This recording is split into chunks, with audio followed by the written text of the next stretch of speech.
moving on to Patrick Mahomes now. He signed a contract extension with the Chiefs starting in 2021. For the next 10 years, it'll be a total of $503 million. And I'll let you go first, Ross. So that's if every benchmark is hit, it will be 503. That is insane. If I'm reading this correctly on Spot Track in 2027, he will be making a total of $59.95 million. And only the lowest he'll be making is $22.8 million.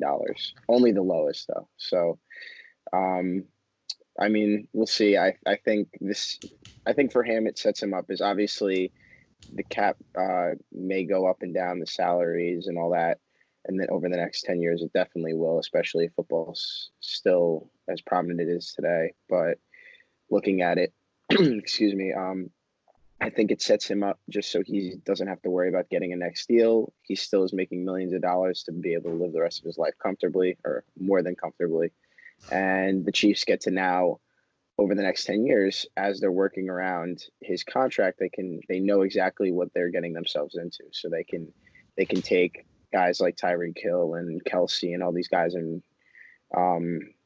get their deals done now that they know Patrick Mahomes' deal is done, which is part of the problem on some teams. Is like, you look, I think with Dak is like they sign the running back first, they sign their defensive guy first, they sign this first, and they haven't been able to sign Dak yet completely. I think the same thing's going to happen with the Jets at some point if Darnold ends up becoming what he should be. Jets are going to have a problem with that because they haven't signed him, and they may have to sign Adams and whatnot. So I think this is a really good move for both sides. What about you, Bryce?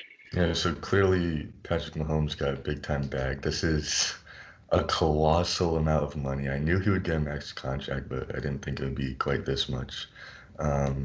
So, I mean, I guess we'll see if he lives up to the expectations because, I mean, I knew he would be great for the next at least 5, 10 years, but like $60 million great, that's in 1 year, that's insane. So, Yeah. I mean, I think he'll live up to the expectations, but this was just an unexpected amount of money.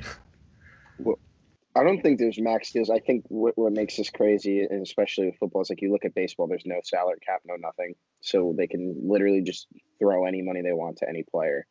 With football, they have the cap, but you can sign one player as your whole cap space, which unlike basketball where you have a max deal and that's the max you can sign someone, so the rest of your cap isn't hit by one player. So I think this is really interesting to see how football went, especially with a guy like Patty and other sports. We'll see, but this is a big step for not only football contracts, but for any player moving forward that is looking to get a big deal.